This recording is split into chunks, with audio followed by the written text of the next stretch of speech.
What's up, guys? Welcome to our channel. Welcome to FanGeek'd. My name's Emily. I'm Miranda. So today's video, we decided to focus on quarantine, since that's what's unfortunately currently going on. Yep. We're both in completely different locations. I'm in California. And I'm in Oregon. So we're both on social lockdown. distancing and filming videos. So we're both in a shelter in place, which is nice to bond over. Yeah. So in regards to the fandoms trying to keep themselves entertained, man, just looking on the internet, there is like so much stuff going on. Oh my goodness. Just looking on Twitter in the past couple weeks, because all of the fandoms that I'm kind of into were kind of all on social medias, Instagram, Twitter, and oh my goodness, the amount of fan art and, like fan-made videos I've seen the past like 2 weeks is insane. Yeah, so many. So the main thing we wanted to talk about in today's video is focusing on a little thing that's been happening on the Twitter sphere called the Doctor Who lockdown. It's a little global simulcast that was started by a journalist named Emily Cook, and it's kind of become a global trend in a sense. Yeah, so the simulcast where everybody's watching episodes together and live tweeting. They all start, it's all on streaming platforms, you all have to start at the same time. Yeah. And then they'll bring in like actors, writers, directors who worked on that particular episode to talk about it as it's happening. Yeah, so the trend started, I believe it was in early March when Emily decided that she was bored in quarantine. And so she decided to watch the 50th anniversary special, The Day of the Doctor, to entertain herself, because that episode came out in 2013. It's kind of an iconic episode. Multiple doctors, multiple companions, so much homage and fan service. She decided to tweet about it on Twitter, like, hey, I'm going to watch Day of the Doctor. If anyone wants to watch it with me, here's when I'm watching it. And then a couple people joined her. There was about like 10 or 15 other people. And then it kind of blew up to the point where I think it was the last stream, there were over 1,000 people. Wow. Oh my gosh. It's crazy. I think I introduced this to you quite recently, didn't I? With Yes, I watched the 11th Hour and then the one before that. So the episodes they've done so far, it's all been really sweet because they all happen on anniversary days or big celebrations. Like after Day of the Doctor, the next one they did was Rose, which is the first episode of the modern era of Doctor Who on the 15th anniversary of its air date. And then following that one was the one Emily joined me on, which was Vincent and the Doctor on Van Gogh's birthday. Yeah, that was awesome.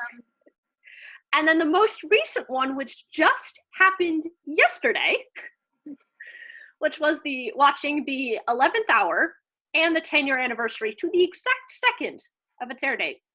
Wow. Oh yeah, I think the person had planned it out to like the exact second of air date. Oh my gosh. Yeah, so if you wanted to, I was thinking, why don't we talk about like the episodes you've seen? So I don't think you did see Vincent and the Doctor before that simulcast, did you? Was that your first time? I think so. I think both were my first time seeing it. What did you think of Vincent and the Doctor? Because a lot of Whovians love that episode, mainly due to the fact that it's so emotional and it's so well done. Oh yes, I loved it. Especially the ending, because that is so real. The ending makes people so sad. Yeah, not like a lot of times it does happen that way with mental illness and mental health. But like the fact that she made an impact on his life, that ultimately, but he ultimately had a better quality of life in that episode with her. You made little touches. They're not major, but they're minor enough that you'll notice. Didn't change the overall problem, but like you made an impact. Yeah. Yeah. I just loved the little moments between Amy and Vincent. Like that whole moment between them, like, you have red hair. Well, so do you. And the doctor's just sitting there like, okay, can we not talk about being ginger? Because I'm not ginger and I want to be ginger. Yep.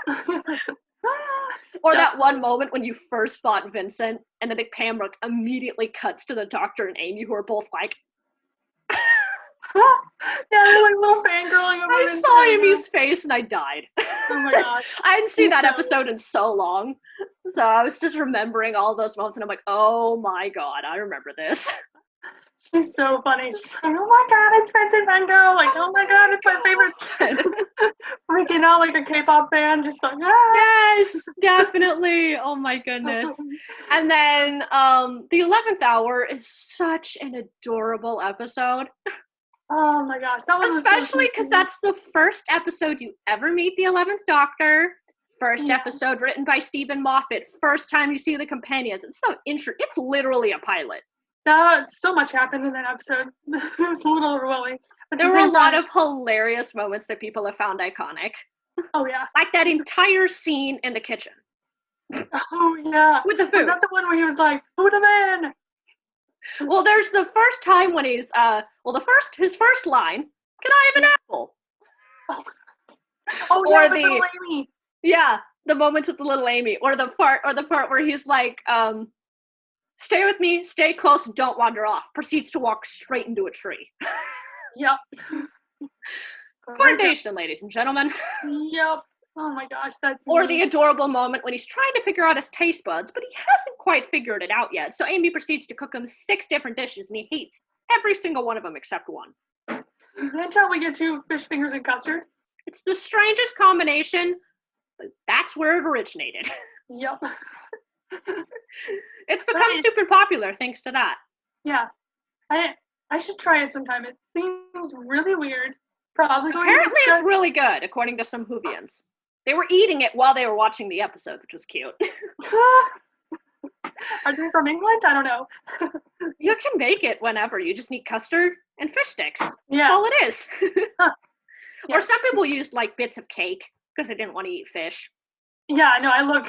There's like, she's like 7 or 8 and she's trying to cook. Dude, you know what I got? Freaking getting it all. I just loved his reactions to some of the food, though. This is disgusting. What is this? I don't like it. You just asked for it. The butter part kills me. The bread and butter, frisbee, and stay out. Yeah, doesn't he like throw it out a window or something? He literally chucks it out the door. Yep. There are some hilarious moments between the companions. Like, I was kind of impressed when you don't even realize how complicated that shot is of like the chug when it's trying to find Rory in the field. Yeah. Of how they film that is insane. I was watching this is another thing I would recommend for people who don't know, that there was a behind the scenes series that accompanied the show for a good couple of years. I think it started in David Tennant's era. So it's like 2006, 2007, and then ran to about 2014, 2015, and then stopped. They canceled it. It's called Doctor Who Confidential, but it's all the behind-the-scenes stuff of those particular episodes. Oh yeah, I think I remember watching a few of those. Yeah, they're quite cool. But the one for the 11th Hour, you see how they filmed that shot, and how Matt's Sonic exploded. Oh my gosh. Was that the one where he was like thinking back to all the people that he's seen and like trying to find the person in the field? No, like, and nothing says alien like a sonic screwdriver. Was that the one where he was trying to explode? Was that the one where he was trying to think back like to all the people that he's seen in the field? Yeah. And, like, find the person? Oh, okay. So yeah. It's like that shot when he's just trying to like sneak it through. Oh my gosh. Mm-hmm. Yeah. When it's all the people filming the dog, the man and the dog. That shot is crazy. I wonder. It must have been like someone running through the field or something. I think they filmed it in chunks and then edited it together so it looked kind of like staticky. Huh. That's so cool. The moments with Jeff, though, just about killed me. Yeah, who was Jeff again? I can't remember. Yeah. Well, especially the lines like, "Get a room, Jeff." Oh yeah, because he was the one who was on the computer with all like the tech dudes. You laptop, give me here. Oh my gosh, yeah. He's like, okay, yeah, you're gonna be here. Just give me 2 seconds. Just trust me on this one. Help me out. All right, you are my most important person. Yeah. I gotta go now, but you're on this call. Oh, okay. Just gonna be on a call with Bill Gates and everyone else. Fine. It's kind of crazy how they had to literally start from ground zero without a Sonic, without a TARDIS. Yeah. Oh my the God. alien though, Prisoner Zero. Oh my God. Weird. Yeah. There was a lot of stuff that happened. I loved the little moments with the TARDIS. Were so cute. When you see the reveal at the end. Oh my. When you see the TARDIS interior, that's a big deal because they held that off till the end. Definitely. And it's the first complete 360 TARDIS set that they built. First completely 360. Oh wow. The original ones is just half. Oh. Yeah. This is complete 360. Yeah. Yeah, so it's just like, okay, we're trying to save the world here while my brain is like regeneration dust. Yeah. Half on. He had just regenerated. He'd crashed, just regenerated. His brain's not quite working yet. Yeah. Still got to figure everything out. Yep. The moment where he finds his costume, though, is iconic. Yeah, where he's in like that half robe thing with all like the tassels and eventually takes it off. No. But I love that little moment with Rory and Amy in the hospital hallway. Are you not going to turn your back? Nope. I'm not going to turn around. You can, but I'm not. Yeah, my childhood fantasy just came true, you know.